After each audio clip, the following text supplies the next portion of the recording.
la sexualité, il y a quelques siècles, il ne faut pas oublier une chose, et c'est Michel Foucault qui le développe très bien dans l'histoire de la sexualité, c'est qu'elle était codifiée autour de la construction de la famille, par les religions. Donc en fait, l'idée première, c'était de construire une famille. Donc c'était une sexualité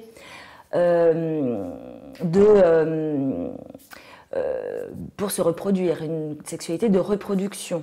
Donc on ne pensait pas à la notion de plaisir. Aujourd'hui, la notion de plaisir est complètement ancrée, en tous les cas de plus en plus ancrée dans notre société actuelle. Donc ce serait plutôt ça qui aurait évolué.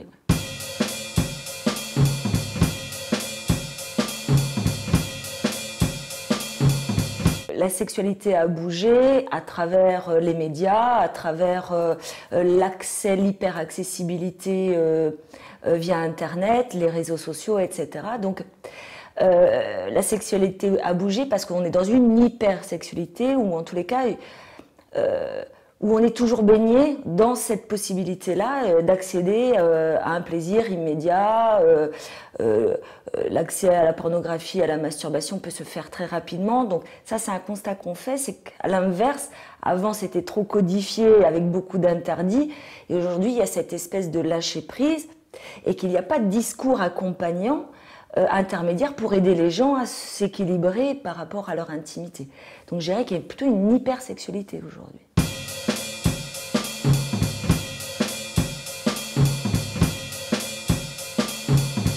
L'histoire des mentalités, l'histoire, parce que tout ça, ça a évolué sur des siècles.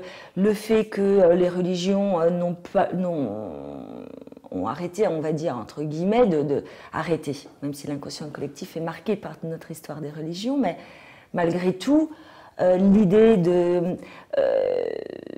du cadre religieux a disparu un petit peu avec le temps, ça a évolué, on n'est plus obligé de se marier pour être en couple, voilà, il y a beaucoup de choses qui ont bougé, et c'est vrai que la notion de prendre du plaisir dans l'intimité est arrivée, mais arrivée un peu dans un boom aussi avec les médias, donc c'est pas forcément plus positif, hein. C'est une autre type de sexualité, mais les évolutions, je pense que c'est multifactoriel. Mais c'est vrai que voilà, la question de la norme a évolué et on n'est plus obligé de rentrer dans des carcans, même si c'est toujours prégnant, hein. Aujourd'hui, une femme qui ne veut pas avoir d'enfant, on se pose toujours la question de est-ce qu'elle a un problème de santé, est-ce qu'elle a un problème tout court, enfin vous voyez, on a toujours quand même des ancrages, mais bon voilà, c'est de l'évolution de la société avec une mise de côté des normes un peu, hein. Des religions.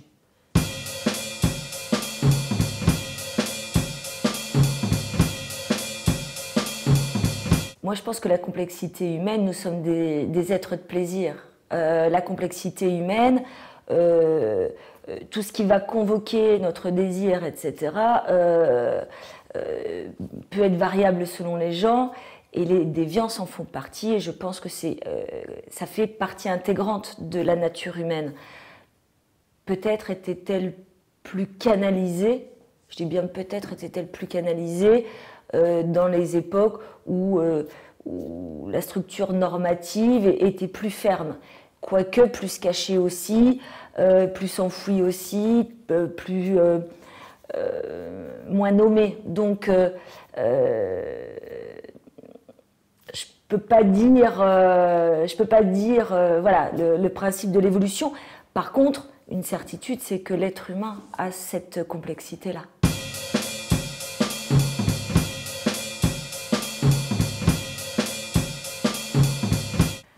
Alors, je pense qu'on a pour le coup, on parle d'ici et maintenant, c'est-à-dire en France.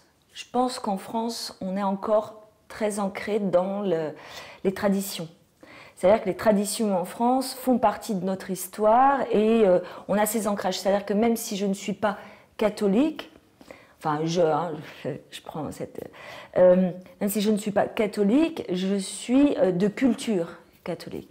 Et en France, il y a une vision très traditionnelle qui s'était un petit peu équilibrée, c'est-à-dire qu'on ne voyait plus trop ce traditionnalisme.